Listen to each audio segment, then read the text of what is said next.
She told me I'd die alone. Now I'm the one keeping her alive, and she has no idea who I am, but she's about to remember. Margaret Chen, 72, stage 4 pancreatic cancer, my patient. 15 years ago, she was my high school principal. She expelled me, destroyed my future. Today, I'm the only person she has left. 15 years ago, I was 17, senior year, full scholarship to Stanford lined up. Margaret Chen's daughter Victoria failed chemistry twice. I'd been tutoring her for months. Then someone accused me of letting her cheat on the final. "You're dismissed from this school," Mrs. Chen said, sliding expulsion papers across her desk. "Please, I didn't help her cheat. Victoria's lying." "Careful," she snapped. "Accusing my daughter won't save you. You'll end up alone. No degree, no prospects, no future." I lost everything. Stanford revoked my scholarship. I worked 3 jobs through nursing school. Never forgot those words. 3 weeks ago, I walked into her bedroom for my first hospice shift. The first week, I just watched her, bedridden, oxygen tank, morphine drip every 4 hours. She didn't recognize me. Why would she? 15 years changes faces. "What's your name?" she asked one morning. "Sarah," I said, "my middle name." Victoria never visited. Her ex-husband came once, stayed 20 minutes. Margaret had spent her whole life being important. Now she had nobody. I found her diary in the bedside drawer, week 2, while she slept. The last entry was from 3 months ago. Victoria hasn't called in 6 weeks. I gave her everything. I protected her from that cheating accusation. I knew she was guilty, but I couldn't let my daughter suffer. I expelled that scholarship girl instead. Sometimes I wonder if I made the right choice. That's when I decided. She was going to know exactly who was caring for her, and she was going to remember what she did. I brought in my old school ID, set it on her nightstand during her afternoon nap, face up, clear as day. I prepared questions, casual ones. Did you enjoy your career as a principal? Any regrets about decisions you made?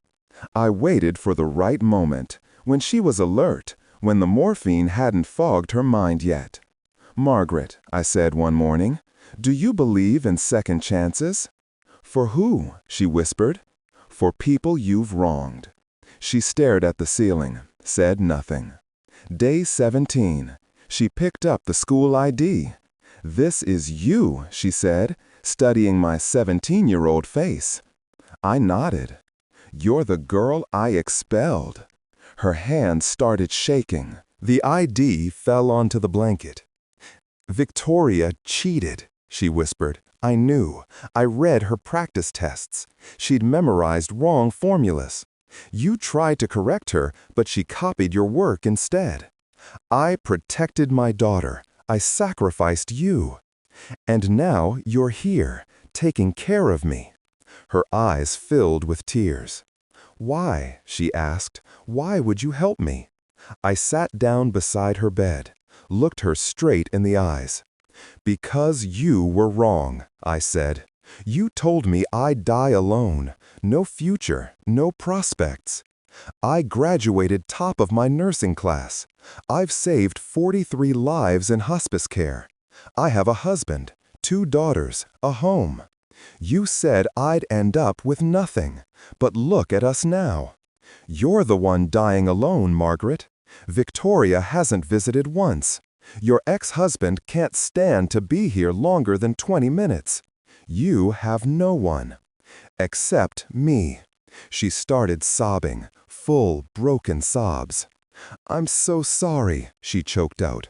"I was wrong. I destroyed you to save her, and she turned out exactly like I feared. I ruined the wrong person's life." I didn't respond. I adjusted her morphine drip, checked her vitals, did my job. "Will you forgive me?" she asked. I paused at the door. "I'm still here, aren't I?" I said. "That's all the answer you're getting." Margaret Chen died 6 days later. Peacefully. Morphine made sure of that. I held her hand through the last hour. Victoria arrived 30 minutes after she passed. Asked if there was any inheritance left. There wasn't.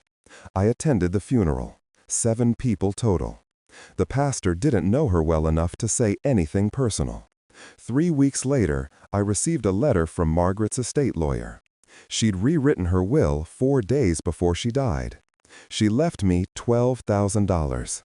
A handwritten note was attached. To Sarah Chen Rodriguez, the nurse who showed me what strength really looks like. I stole your future once. Please use this toward your daughter's education. Maybe I can give back one small piece of what I took. I'm sorry I waited until I was dying to become the person I should have been. Forgive me if you can. I didn't cry reading it. I put the check in my daughter's college fund. Today, both my girls have full scholarships. But Margaret's $12,000 covers their books, their housing, their late-night coffee runs. Sometimes, revenge isn't about destroying someone. It's about being there when they finally see the truth. It's about building yourself into everything they said you'd never be, and then showing them exactly who you became.